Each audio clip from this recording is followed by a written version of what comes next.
Hi friends, good morning all of you. ఎలా ఉన్నారు friends? మీరు బాగున్నారా? నేను బాగానే ఉన్నాను ఫ్రెండ్స్.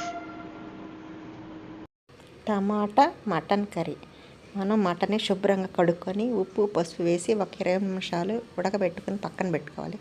తర్వాత కడాయిలో కొద్దిగా నూనె వేసి దానిలో చెక్క, లవంగ, యాలక్కాయ వేయాలి.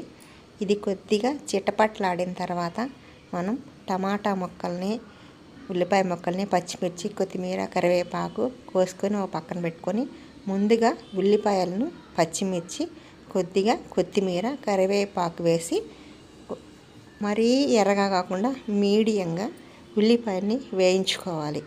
అందులో కొద్దిగా ఉప్పు పసుపు వేసి వేయించుకోవాలి.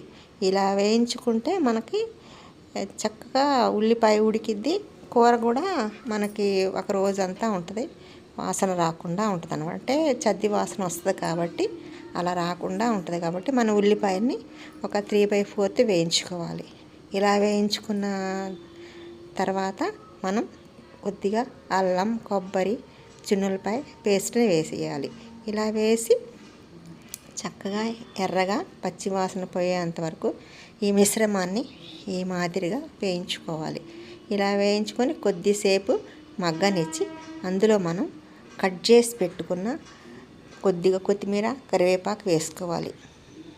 ఈ మాదిరిగా కొత్తిమీర, కరివేపాకు కూడా కొద్దిగా వేగిన తర్వాత మనం టమాటా ముక్కలు వేయాలి. టమాటా ముక్కలు కొద్దిగా సాఫ్ట్గా ఉడకాలి కాబట్టి ఈ టమాటా ముక్కల్ని వేసి మూత పెట్టుకొని సన్నని సెగ మీద ఒక 5 నిమిషాలు మెత్తగా ఉడికించుకోవాలి.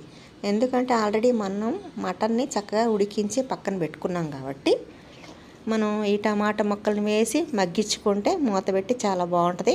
ముక్కలుగా లేకుండా చక్కగా మెత్తగా ఉడికింది. తర్వాత మనం మటన్ వేసి ఉడికించుకొని అంటే చాలా టేస్టీగా చాలా బాగుంటుంది. ఈ మాదిరిగా ఈ ఉల్లిపాయ, పచ్చిమిరకాయ మొత్తం వేగింది మసాలా. ఇప్పుడు నేను టమాటా ముక్కల్ని వేస్తున్నాను. టమాటా ముక్కలను కూడా ఒకసారి కలిగి పెట్టుకొని మూత పెట్టుకొని ఉడికించుకుంటే ఒక 5 నిమిషాలు మెత్తగా మగ్గిపోతాయి అన్నమాట. ఇలా మగ్గిన మిశ్రమంలో మనం ఉడకబెట్టుకున్న మటన్ ముక్కల్ని వేసి మూత పెట్టి ఇంకొక 5 నిమిషాలు చక్కగా మగ్గనివ్వాలి. మనకి కొద్దిగా షేర్వా కావాలంటే కొద్దిగా వాటర్ వేసుకోవాలి. ఎందుకంటే మనకు ఆల్రెడీ టమాటాల్లో కొద్ది వాటర్ ఉంటుంది, ఈ ఉడకబెట్టిన మాంసంలో కూడా వాటర్ ఉంటుంది కాబట్టి ఇంకా వాటర్ అవసరం లేదు. కొద్దిగా వాటర్ కావాలంటే కొద్దిగా వేసుకొని ఉడికించుకోవాలి. ఇలా ఈ మిశ్రమాన్ని ఒక 10 నిమిషాలు సన్నని సెగ మీద ఉడికించుకోవాలి. ఈ ఉడికించిన దాంట్లో మనం సాంబార్ కారం ఒక 2 స్పూన్లు, 1 స్పూను గరం మసాలా వేసి చక్కగా తిప్పుకొని మూత పెట్టుకొని మగ్గించుకోవాలి. ఈ మాదిరిగా మగ్గించుకొని చక్కగా కొద్దిగా మీకు వాటర్ వేసుకోవాలి అనుకుంటే మీరు కొద్దిగా వాటర్ వేసుకొని కొద్దిగా గుజ్జుగా వండుకుంటే మీకు చాలా టేస్టీగా ఉంటుంది.